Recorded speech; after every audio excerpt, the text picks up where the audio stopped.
Day 749 of the Ukrainian War Map, also known as the Russo-Ukrainian War. Juzzy here, and today is another update as I take a simplified and down-to-earth approach to some of the most important happenings on the ground in Ukraine. So starting off, we'll take a look at those Russian losses, as currently Russia sits on more than 427,000 military personnel losses, which represents an additional 970 in the past 24 hours.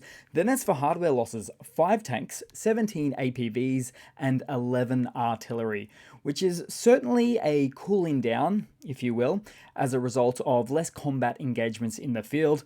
But you know what's not cooling down right now? Russian oil refineries. And I don't just mean because of their desalting, distilling, conversion, and treatment processes, all of those steps which allows them to convert the raw crude oil into various petroleum, gasoline, and diesel products. Oh no. Because over the past almost 3 days now, Ukraine has systematically launched around 70 one-way strike drones focusing almost exclusively on oil refineries in so many various regions of Russia, whether it be in Nizhny Novgorod or Leningrad or Oryol, Voronezh, Rostov, Ryazan, or Belgorod and Kursk as well. And take Ryazan, for instance. This impact was devastating to operations and said to put the oil refinery out of action, out of operations for at least weeks to months. And with an average production of 410,000 tons of gasoline monthly, this refinery accounts for approximately 10% of Russia's total gasoline output, just at this one location. And collectively, just over the last 2 to 3 days, the total loss in production values in that output is considered to be anywhere between 12 to 15%. And bearing in mind, this exists around the backdrop of Russia already placing a 6-month ban on gasoline exports in order to facilitate their own internal needs, which invariably include the needs of their thirsty Russian war machine. And this vulnerability, coupled with anticipated price hikes and production drops, poses a looming crisis for Russian agricultural producers ahead of the sowing season. So, gas shortages, rising prices, which means we're going to likely even further see the Russian inflation rise once again. Or, better put, we're going to see Russia lying even harder about inflation being under control. Because the Kremlin likes to say their current inflation rate is steady and decreasing at a rate of about 6%, whereas many analysts actually put it around 50%. So, consequently, it's almost impossible to avoid the economic knock-on effects from these events. And so how does Russia perceive these types of events to have happened? Well, oddly enough, the Russian excuses keep coming because they seem to just be too proud to admit or concede that Ukraine has this capability to strike Russian oil refineries right inside of Russia, many hundreds of kilometers inside, in fact. And they want to deny this so much so, in fact, that they'd rather say that they accidentally did it themselves. For instance, this one Telegram channel had stated that their electronic warfare weapons stopped a drone incursion, but it hit its target anyway, from the falling debris. What are the odds of that? And also Putin's response. Well, Putin stated that the attacks aimed to interfere with the Russian presidential election. And although that's not necessarily inaccurate, I would say wholeheartedly that the attacks are designed to interfere much more so with Russia's fuel refining industry, for which Russia's 40 or so oil refineries have many of those conveniently within the range of Ukrainian drone strikes. But also, it's just mind-blowing that there's no effective air defense around these critical soft targets for Russia. And hey, case in point, look at this drone. This smoothly flying drone, unimpeded, routed towards its target, where it actually hits about a minute later, which is just in follow-up to another drone which clearly already caused some damage at the Ryazan location. And it's flying so unobstructed, in fact, that all it takes is a local to whip out their camera phone, thereby allowing us to pretty easily match it to the Ukrainian long-range drone chart. So here it is. It looks like the Lyati drone. Although an argument could be made for the Mugen 5 drone on the top left there instead. But the very fact that the footage gives us copious amounts of time to identify it shows how poorly Russian air defenses are going. So we repeat the now classic question to Russia: what air defense doing? And Russian air defense systems are truly a finite resource, and only made more precious of a resource by the fact that they'll have to redeploy some of their existing air defenses to perhaps some of their largest output refineries still operating. So it's a game of musical chairs, which will then just force Russia to take them away from protecting other key military assets. Then moving across on the map, but still within Russia, as anti-Kremlin forces clash with Russian troops now in 5 areas near Ukraine's edge. So initially, the Freedom Legion of Russia and the Siberian Battalion ventured into Russia from Ukraine on March 12th, targeting the Belgorod and Kursk regions, where both militias showcased their operations inside of Russia through social media accounts. And now, the Legion claims control over the Tyotkino village in Kursk.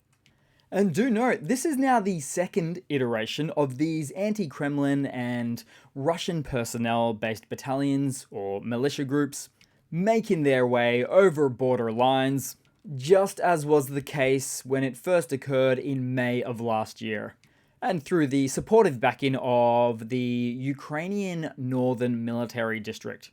And who knows what will come of this? Maybe Russia will get that buffer zone between itself and the West that it always wanted, however with a little extra nuance, with using Russian lands to create said buffer. And so as for the Tyotkino region, well, the Freedom Legion took the area and said that the police were the first to escape the settlement, followed by the Russian military being defeated and evidently running away. Fleeing. And so as a refresh, the Freedom of Russia Legion, otherwise known as the RDK, is known for its anti-Putin stance and operations within the context of the conflict involving Ukraine. This group, which was formed in response to Russia's invasion of Ukraine in early 2022, is composed mainly of Russian volunteers. Their stated goal is to fight against what they describe as Putin's armed gang, quote unquote, aligning themselves with the Ukrainian forces. And the Legion has been actively involved in various military actions to date, including multiple raids into Russian territory, and it aims to contribute to the efforts against the Russian government led by Vladimir Putin. Then just very lastly in Russia today, I do promise, actually not the last thing, but something of note is something is on fire in the Sochi airport, which is likely the latest targeting from Ukrainian drone activity. Then finally into the Ukrainian map today to the northeast as Russian forces made some small gains east of Terny, so I'll need to zoom right in for this one here, and even pop open the date map, so we'll have a look. So we'll go back and forth, although once again a bit of nuance, as although they did make a successful push in the northernmost part, they did it at the expense of just below themselves to the south there. And ultimately, they seek some short-term gains of full control up to the Zerobets River, just up to that region, which is about 10-12 kilometers in length from where they are currently positioned, as they look to push up to the major water bodies of the river. Then, if they can get there, reposition themselves for future attacks, most likely north and south because of the somewhat mountainous region beyond the river and the larger lake bodies there. Then headed down on the map and move into the Avdiivka axis. So there was said to be a Russian advance in Orlivka, so we might really need to zoom into that one. And back and forth on the map again, so we'll have a look. And yep, okay, so there we go. Where one can certainly make the argument right now that the former momentum of the Russian forces has moderately to largely run out of steam after the AFU pulled back to newly fortified positions just beyond, but also timed with the AFU confirming that they received new artillery supplies to effectively assist them in regaining some control over the battle space. Then, moving along, because somewhere in the east we saw a damaged and abandoned Russian BMP-3 infantry fighting vehicle and a number of Chinese all-terrain vehicles, again better described as golf carts, especially given the context of war. I mean, come on, we've got to be realistic about these things. And on that point, meanwhile, Ukraine is testing its locally designed and produced 10-seater armored vehicle, the Novator, which is ironic, considering, if anything, when Russia first invaded Ukraine, most would have guessed it would be Ukraine using the golf carts and not the other way around. Then, also in the east, again, we saw a Ukrainian Baba Yaga heavy drone drop a 10 kilogram or about 22 pound TM-62 anti-tank landmine into a Russian bunker, detonating the charge. Then also in the east and west of Crimea, in fact, Ukrainian forces from the 45th Artillery Brigade went on another counter-battery spree, destroying multiple Russian D-20s and D-30 howitzer positions. And just as a reminder, the D-20 is the 152mm and the D-30 is the smaller caliber, the 122mm artillery munition. Both old Soviet designs. Then headed across to some news for today. So the EU ambassadors have agreed on a €5 billion top-up for the European Peace Facility, or the EPF, to support Ukraine's defense needs in 2024.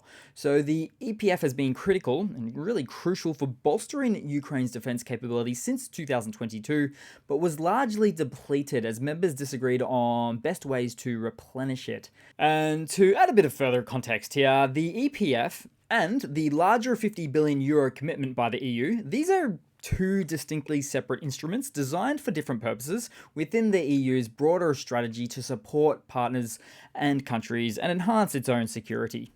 Then in some more news, yesterday the French Senate overwhelmingly supported a security pact with Kyiv a day after the lower chamber's approval.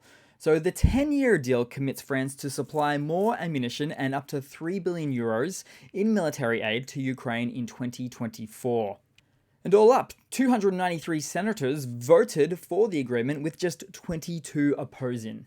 And this all comes after a multitude of other one-to-one security agreement deals brokered between Ukraine and many other European nations, which is effective in that although these are smaller aid packages in this one-to-one ratio, they can be tailored precisely for what Ukraine needs, militarily speaking, and sent at a much faster pace. Then in some other news, the Russian Lukoil vice president Vitaly Robertus, at 53, has died suddenly. This tragic event marks the fourth death among Lukoil top executives in just 2 years. Previously, in October 2023, I believe it was, Vladimir Nesterov, the company's board chairman, passed away due to acute heart failure, and he took over after Ravel Magnovov's death in 2022, who fell from a hospital window. Then before that, in May of 2022, the former top manager, Alexander Subutin, also died of acute heart failure found in a private house. So it's fair to say we're sensing a pattern here. And these series of untimely deaths don't just end with Lukoil, because over the past year, numerous Russian executives and officials have met mysterious ends. There's a whole Wikipedia page devoted to the thing, which is all likely in a Kremlin bid to control these state assets much more directly, to distribute and really redistribute their resources for invasion purposes, and all in the meanwhile probably driving these companies into the ground. Then headed across to a funny to round it all off for today, guys, and in another edition of Sanctions on Russia Don't Work, a Russian local performed a quick review of the latest Russian Lada Vesta 2924 car model at a dealership. So here we go, straight off the bat. No car stereo. No car stereo speakers. Also, no seat heating. Just don't drive the thing in the Russian winter. Then also, no head flap visor mirrors, and missing cabin lights throughout the car. No airbags, seriously. Missing backseat head restraint, no parking sensors, no reverse camera. Oh, and note that since modern day cars have the stereos integrated into their displays, this inherently means this car is missing so much more than just the stereo. But everything I've listed here is just what we know about. I shudder to think what the safety rating is. Plus, we've seen Russians strip down brand new Russian cars before, only to find out that they are 99.9% Chinese made with Chinese parts. So you can only imagine what cheap low-grade mechanical shortcuts they made underneath the hood too. Plus, the most confusing part, these cars are almost 20 grand when converted to US dollars. That's insane. So thanks again for watching, guys. Please continue to like and comment. I really do appreciate it all, and I hope to see all of you guys there in the next one. Cheers. Thanks again.